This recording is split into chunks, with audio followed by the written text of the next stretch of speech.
प्रवासियों का अपने घरों की तरफ जाने का सिलसिला जारी है, क्योंकि लॉकडाउन चल रहा है। ऐसे में सरकार ने व्यवस्थाएं तो की है ताकि प्रवासी जो हैं वो अपने घर तक पहुंच सकें, लेकिन इस बीच इनके बीच कोरोना संक्रमण का जो खतरा है वो भी लगातार बढ़ता जा रहा है। ऐसे में अभी तक जो अपडेट सामने आए हैं उसमें तकरीबन 300 प्रवासी जो हैं वो कोरोना पॉजिटिव पाए जा चुके हैं। बात अगर राजस्थान की करें तो प्रदेश में इस वक्त कुल 4400 के करीब जो लोग हैं वो कोरोना संक्रमित हो चुके हैं। इनमें से 174 प्रवासी कोरोना से संक्रमित अभी तक पाए गए हैं। बाहर से आए प्रवासियों में कोरोना का खतरा बढ़ गया है। प्रवासियों में कोरोना पॉजिटिव कई लोग सामने आ रहे हैं। संक्रमितों में अधिकतर प्रवासी इस वक्त मिल रहे हैं। अलग अलग राज्यों में लौटे 300 से ज्यादा प्रवासी संक्रमित हो चुके हैं। बिहार में 164 से ज्यादा प्रवासियों में कोरोना के लक्षण मिले हैं, वो पॉजिटिव पाए गए हैं। झारखंड में विशेष ट्रेन से पहुंचे शख्स में भी कोरोना के लक्षण मिले, उसके भी जांच रिपोर्ट पॉजिटिव आए।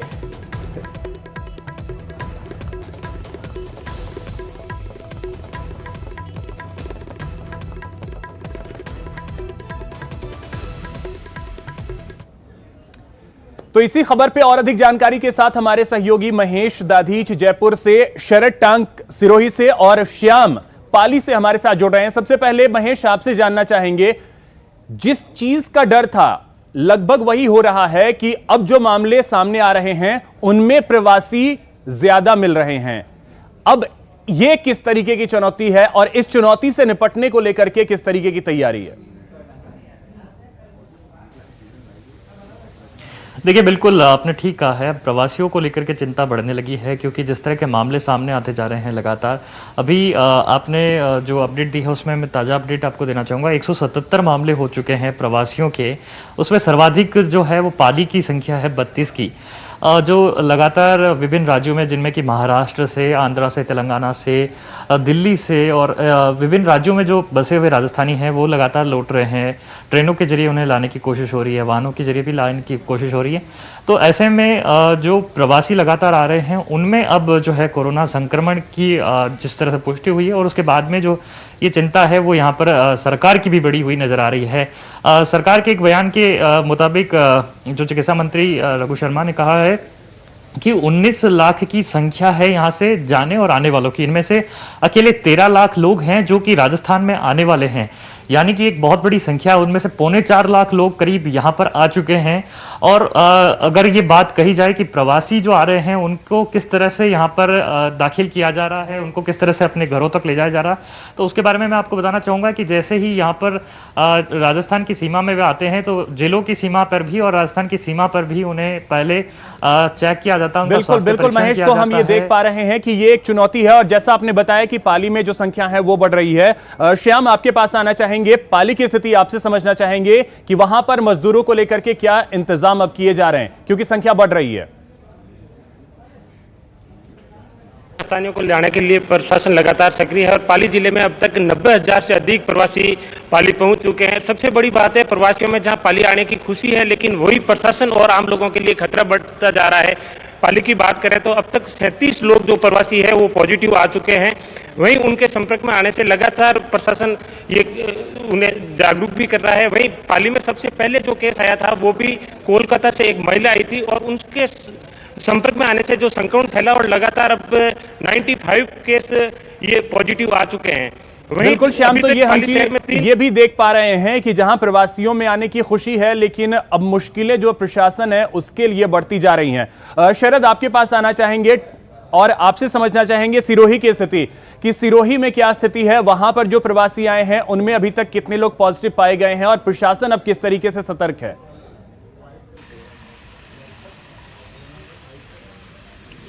जी अभिषेक, मैं आपको बताऊं कि पूरे प्रदेश में जहाँ 4,000 से ज़्यादा संक्रमित हैं, वहीं अगर प्रवासियों की बात की जाए तो 174 का आंकड़ा प्रदेश में आ रहा है। सिरोही में 14 में से 13 संक्रमित प्रवासी हैं, और प्रवासियों के आने के बाद जो प्रशासन की चुनौतियाँ बड़ी है वो बहुत ज़्यादा है, क्योंकि जो प्रवासी लोग हैं वो होम आइसोलेशन की जो पालना उनको करनी चाहिए उस कदर वो कर नहीं पा रहे हैं। अगर आरोग्य ऐप के अगर डाटा की अगर अपन एनालिसिस करें, प्रशासन ने जो पता लगाया उनकी लोकेशन के आधार पर, तो कई प्रवासी लोग 50 किलोमीटर ज़्यादा वो घूमते हुए नजर आ रहे हैं। हालांकि प्रशासन उन पर सख्ती बरत रहा है, उन्हें होम आइसोलेट करने के लिए पूरी मतलब सख्ती से पालना कर रहे हैं, लेकिन फिर भी प्रवासी लोग ये बात समझ नहीं पा रहे हैं। मैं न्यूज 18 राजस्थान के जरिए उनसे अपील करना चाहूंगा प्रवासियों को कि आप आए हैं, आपका स्वागत है, लेकिन आप होम आइसोलेशन। लगातार न्यूज 18 तो अपील कर ही रहा है, लेकिन लोगों को भी यह समझना होगा कि अगर वो अपने घर आ रहे हैं तो 14 दिनों के लिए क्वारंटीन रहें, यह बेहद जरूरी है।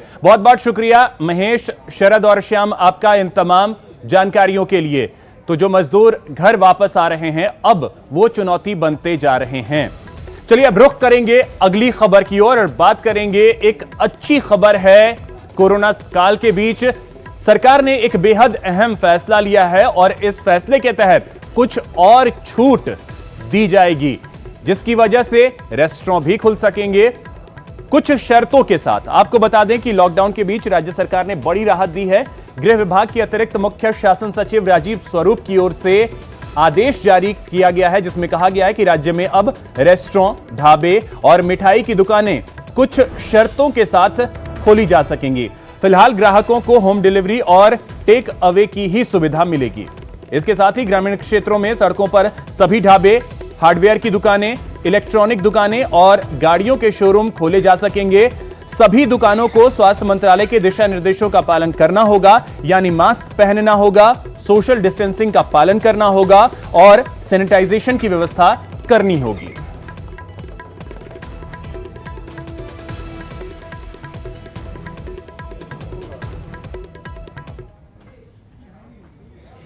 चलिए बात कर लेते हैं प्रदेश में कोरोना अपडेट की। अब आंकड़ा जो है वो तकरीबन 4400 के करीब पहुंच गया है। 4300 से ज्यादा मामले यहां पर अभी तक प्रदेश में कुल सामने आ चुके हैं। 4394 मामले अभी तक कोरोना के प्रदेश में कुल सामने आ चुके हैं और स्थिति जो है, जो पॉजिटिव मामले हैं वो लगातार बढ़ते ही जा रहे हैं। 4394 कुल पॉजिटिव अभी तक सामने आ चुके हैं। प्रदेश में आज 66 नए पॉजिटिव केस सामने आए हैं। प्रदेश में कोरोना से अब तक 122 लोगों की मौत हो चुकी है। 1697 इस वक्त एक्टिव केस हैं। 4394 में से 2575 की रिपोर्ट जो है वो नेगेटिव आ चुकी है। 2346 मरीज ठीक हो चुके हैं और वो डिस्चार्ज भी हो चुके हैं।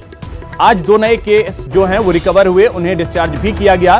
प्रदेश के 31 जिले जो हैं वो इस वक्त कोरोना की चपेट में हैं। और जिलेवार स्थिति अगर हम आपको बताएं तो अलग अलग जिलों की स्थिति यह है कि जयपुर में सबसे ज्यादा मामले 1355 केस यहां अभी तक सामने आ चुके हैं।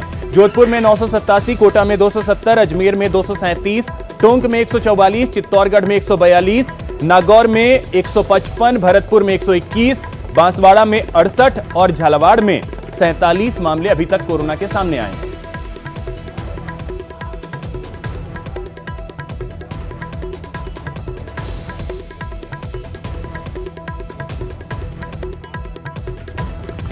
तो इस वक्त सतवीर और अभिजीत हमारे साथ जुड़ रहे हैं। सतवीर, आपके पास सबसे पहले आना चाहेंगे और आपसे समझना चाहेंगे बीकानेर की स्थिति क्या है, वहां क्या अपडेट है।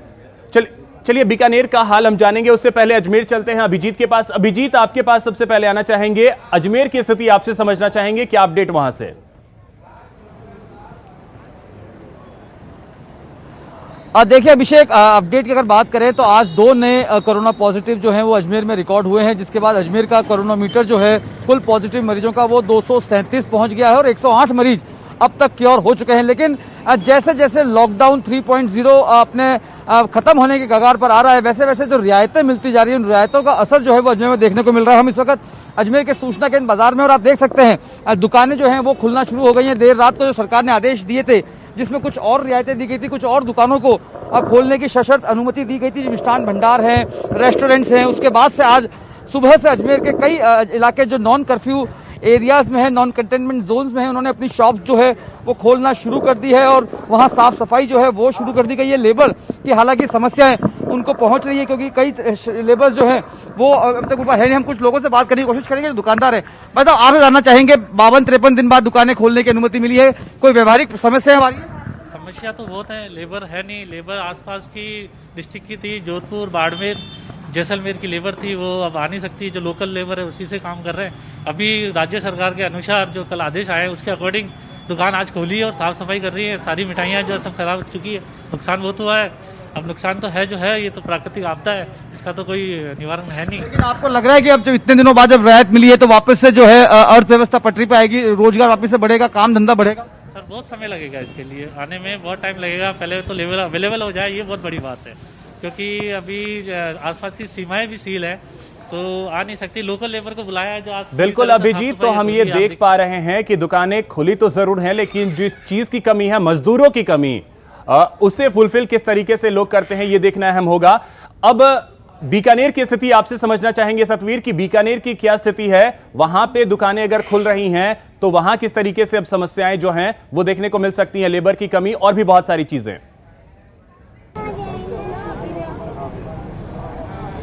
जी बिल्कुल, सबसे पहले तो आपको बताना चाहूँगा कि दुकानें जहाँ खोलने की जो बात है, रेस्टोरेंट और भोजनालय जो खोलने की बात कही है, उसके बाद में जो भीड़ है वो तो कम देखने को मिल रही है। इसके साथ ही सबसे बड़ी जो समस्या है वो आ रही है कि मजदूर वहाँ पर नहीं है काम करने के लिए, और वो साफ तौर पे बीकानेर में भी देखने को मिल रहा है। फिलहाल मैं अभी कलेक्ट्रेट पर हूँ और यहाँ पर आप देख सकते हैं कि ये जो मजदूर हैं ये बाहर से हैं, गुजरात से आए हुए हैं, लेकिन अभी इनको जाने की जो समस्या है वो काफी दिक्कत आ रही है, जिसके कारण से अभी ये अपने बच्चों के साथ में यहाँ पर कलेक्ट्रेट पहुंचे हैं और यहाँ पर अभी तक ये साफ तौर पर गुहार लगा रहे हैं प्रशासन की, इनको बाहर भेजने की जो व्यवस्था है वो की जाए, क्योंकि इनके जो परिवार है वो वहां पर अटका हुआ है, इनके बच्चे वहां पर अटके हुए। इनसे हम बात कर लेते हैं कि ये क्या, आप कहां से आए हैं और कहां जाने की वो कर रहे हैं, क्या डिमांड कर रहे हैं? हम गुजरात से आए हैं सर, हम सुरेंद्रनगर जिले के गांव हमारा सितसर है, हमारे बच्चे गांव में है और हम यहाँ पे परेशान हो रहे हैं गांव जाने के लिए। क्या यहाँ पे हमारी मजूरी नहीं चल रही है, हम बर्तन बेचने वाले पुराने कपड़ों में, अभी लॉकडाउन में कौन हमारे से बर्तन लेगा और हमारी मजूरी क्या चलेगी। अभी बिजली बिल वाले ऑनलाइन से बिजली बिल भरो, हम किराए पे रहते, हम कैसे बिजली बिल भरे के घर का खर्चा भी निकालना। अभी सरकार दे रहे, अनाज दे रहे, दूध नहीं दे रहे, चीनी नहीं दे रहे, पत्ती नहीं दे रहे, सब्जियां नहीं दे रहे, और उसके लिए भी तो पैसा होना चाहिए। हम कहाँ जाएंगे सर, घरों में भीख मांग के पैसे लेके हम हमारा खर्चा चला रहे हैं।